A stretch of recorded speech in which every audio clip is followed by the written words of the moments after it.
donc, amis internautes, merci de nous suivre sur sin24.com.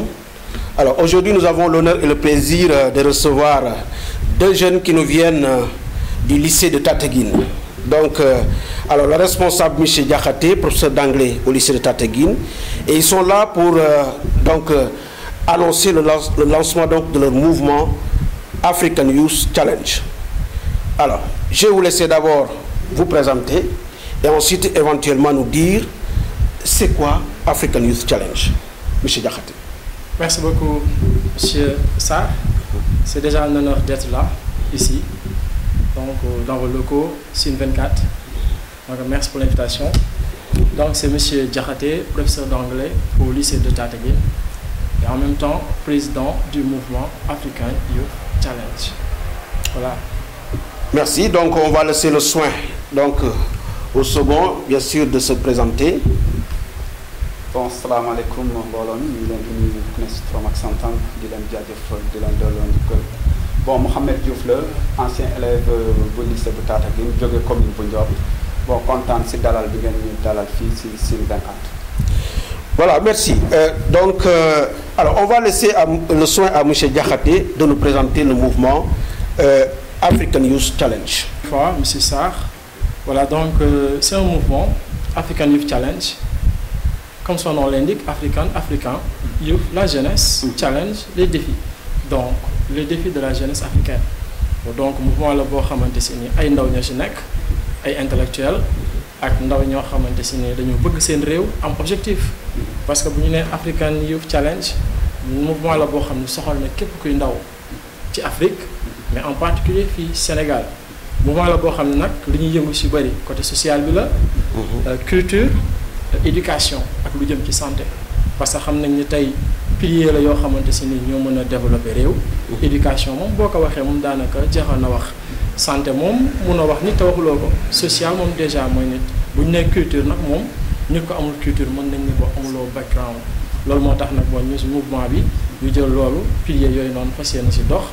Donc mouvement la boo xamante si ni ñu ko créé fin 2017 bon boobu léegi nag ñu ngi nekk ci ay yenn activités ak ay réalisations xam naa après dinañ ci revenir donc pour le moment loolu lañ ci mën a wax. Très bien donc est-ce que mën nañ la laaj exactement zone de couverture du mouvement bi est-ce que c'est juste un mouvement destiné aux élèves wala boog da ngeen ko élargir yaatal ko ba ku nekk ku ci bëgg bokk rek nekk ndaw est-ce que mën nañoo bokk ci mouvement bi. waaw merci beaucoup ci question boobu donc mouvement la boo xamante si nii ku ne mi ngi ci déjà ay élèves ñi ngi ci ay étudiants ñi ngi ci man mii di wax ak yéen professeur la en même temps aussi nekk artiste donc bu ñu nekk culture rek am na ay artistes yu nekk ci biir. am na ay rappeurs am na ñu def acoustique man acoustique laay def. am na tam ñeneen ñoo xam dañuy yëngu ci art ñoo xam dañoo nekk ci mouvement bi am na ñi nga xamante ne aussi dañu yor seen ay liggéey bopp gis mouvement bi ni ñuy doxee yëf yi ñor leen. Objectif yi neex leen piliers yi nga xam ñu ngi ciy dox di wàllum culture sociale éducation ak santé aussi neex leen ñoom ñu bëgg seen réew di doxee ci noonee nga xam ne noonu la ko mag ñi daan waxee ne ndaw kat bu toog di xaar loolu sa réew mën a defal. mais fexeel boo xam saa su ne li nga xamante si moom nga mën a defal sa réew. am ñoo xam nag suñu borom yéene leen ci fànn boobu ñu gis li ñuy dox xam ne ay ndaw lañ yu déterminé yu engagé wu xam fi ñu jëm am lu ñu bëgg def objectif sol seen dàllu weñ takk ba mu dëgër takk seen ay ceinture. boole lu ñu bëgg ak lépp loo xamante si nii loolu mën a sonal la ñu jël lépp boole ko ci fexe ba réussir ci donc noonu la demee képp ka nga xamante si daal yaa ngi ci lii nga xam ne teg nañ ko bëgg nga di ci dox donc woo nañ la ci. donc loolu am na solo monsieur Diakhaté donc ñu bëggoon laaj tout simplement yan façon programme ngeen lal yan façon projet ngeen lal éventuellement pour li nga xamante ne mooy seen mouvement bi mun a en tout cas jëriñ askan wi. waaw donc déjà bu ñu nee ci wàllum éducation. dañuy fexe couvrir li nga xamante si ni mooy école yi. parce que acteur lañu ñun déjà ci éducation bi école yi bàyyiwuñu fenn nag. jardin dañ ko tàmbalee ba ci daanaka sa université. parce que tey ki nga xam ne si ni da nga koy tàggat ngir ëllëg doonaka léegi-léegi da nga koy tàmbali donc élémentaire dañ ci intervenir. moyen secondaire beeg ba ci université aussi dañ ci intervenir ñi ngi koy yaatal saa su nekk ñi ngi ci dox saa su ne ñi ngi teg ay projet ay activités déjà tey boo xoolee am na si yenn projet yoon teg nañ ko pour récompenser à la fin de l'année meilleurs élèves yi ndax daaw def nañ ko fexe nañu ba am ay lycée ak i CEM yoo xam ne dugg nañ fa bu ñuy def seen ay journée culturelle ñu ànd ko ak ñoom fexe ba ci turu African Youth Challenge ñu récompenser élèves ya fa nekk bu dee ci wàllum culture bi ñi nga xam ay artistes lañ nekk ci mouvement bi ak ñi nga xam dañoo nekk ci dëkk bi aussi bëgg ko leen tendre la perche aussi ñun ñëpp tamit gars yi dañ ciy jàpp saa su nekk di dox yenn partenariats yi di leen fexe aussi di teg ci axe parce que ay ndaw lañu te ndaw moom nee nañu feccu mbiir bu neexee lay jaa jàpp ca mbagg donte ne ñëpp ay ndaw lañu waaye li ñuy am muy nawat muy bëri ñu ngi koy àndandoo di ko booleloo bu dee ci wàllum santé aussi ñii def ay dons hôpitaux yi dañ fay dem daara yi aussi dañ fay dem def nañ ko rek ci année bii passé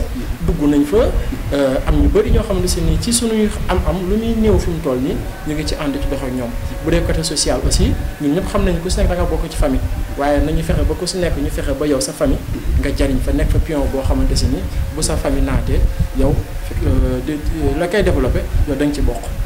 Très bien monsieur Diakhaté ñu jox kaddu gi Mohamed Diouf nga xamante ne élève terminal la alors ñu bëggoon laaj Mohamed mouvement bii ngeen di waaj a lancé est-ce que mën nañ jàpp ne déjà structuré nañ ko maanaam am na bureau waaye là est-ce que vous avez des cellules dans les établissements parce que yow wax nga ma sànq ne lycée bu Ndiop nga ne ah lycée bu Tataguine mais Ndiop nga dëkk commune bu Ndiop est-ce que mën nañ xam sax au niveau des communes est-ce que vous avez des cellules wala boog des démembrements yoo xam ne dina leen permettre ngeen mën a toucher le plus largement possible yeneen dëkk yi waaw di sa wax ci tontu laaj boobu waaw African Youth Challenge bëri na ay ndaw yoo xamante ne tas nañ leen fu nekk ci Sénégal lu ci mel ni commune bu Ndiop am nañ fa ay ndaw yu ñu fa teewal si commission éducative bi ak volet culturel bi ak social ku ci mel ni Abdou Faye trésorier membre mouvement African Youth Challenge de mën ki El Hadj Ngom Momane Ndiaye ak ñoom Dieyna ba ñoom ñëpp ñu ngi si volet culturel bi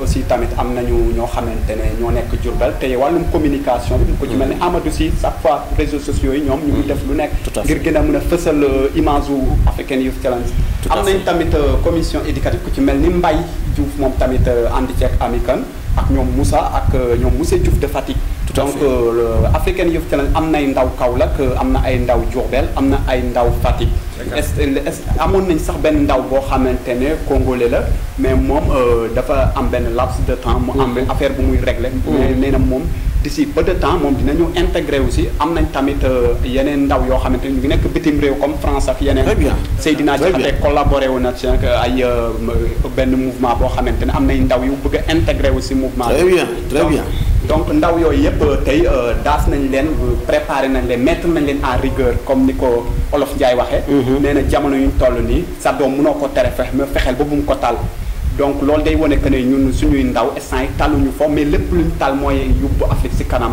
donte nag mënuñoo def lépp mais dañuy béy suñu waar suñuy doom ñëw béy seen waar ñeneen béy seen waar su ko defee Afrique mën a jëm sa kanam. jërëjëf Mohamed c'est très clair alors ñu bëggoon laaj monsieur Diakhaté ndax yéen am ngeen makkaan donc wala un siège wala un numéro de téléphone wala une page Facebook dans les réseaux sociaux foo xamante ne ku leen bëgg a jot leen koo xamante ne dafa bëgg a adhérer en tout cas ci mouvement bi mën lañ cee jot. waaw donc bu fekkee ci cadre mouvement bi la. mouvement daa am ay axes. déjà am na ñu nekk Dakar. am nañ fa benn bureau Dakar. Diop bi Mouhamed wax sànq am nañ fa bureau muy ay jàmbaar yu fa nekk vraiment maa ngi nuyu ñëw au passage. Kaolack boo fa demee am na fa aussi ba ci Fatick aussi am na ci. bon léegi dañoo fexe ba bërëb bu nekk am zone. am na benn coordinateur bu fa nekk. di coordonner gars yi. nga xamante si ni def nañ ay réunion dem nañ fi Dakar. muy réunion dem nañ fi Kaolack dem nañ fi Ndiop dem nañ fi Ndiallo dem nañ fi aussi Fatick. donc zone bu si nekk daal fexe nañ ba teg fa bureau. ñuy coordonner lépp man en tant que président ànd ko gars yu baax yi ak secrétaire bi yooyu noonu. ñuy dox ci fànn boobu noonu. jërëjëf maintenant donc mouvement bu toll nii ak li ngeen xam ne nas ngeen ko ci ay projet est-ce que xalaat ngeen koom bi c'est-à-dire que li koy financer est-ce que yeneen ci xalaat parce que laaj na quand même des ressources yoo xamante ne dina mën a leen permettre seen ambition ngeen mën ko en tout cas financer. waaw merci beaucoup monsieur Sarr donc avant sax répondre ci question boobu noonu ci biir di ma posé sànq daaw lu ma ci fàtte. muy comme li nga wax ci wàllum adresse donc képp ku dugg Facebook di nga fa fekk African Youth Challenge. mi ngi dem ci WhatsApp bi mi ngi am na tam compte Instagram. numéro téléphone bi nga ma posé sànq. mooy li nga xamante si ni moo jëm ci wàllum financement yi. ay jeunes lañu ay ndaw. te dafa bokk suñu objectif. du ñu sàcc du ñu fenn. dëgg la lépp loo xamante si ni dañ koy liggéey suñu ñaq lay doon. gars yi jàmbaar yi ñooy dajale seen ay 1000 francs seen ay téeméer seen ay dërëm seen ñaar dërëm jigéen ñi takku ba dëgër ñoom tamit lu ñu am def ci ñun tam lu ñu am def ci lu ñuy def ñooy cotiser suñu bopp. donc amuñu sponsor amaguñu ginnaaw. waaye daal lépp loo xam ñu ngi koy def moom ñoo koy defal suñu bopp.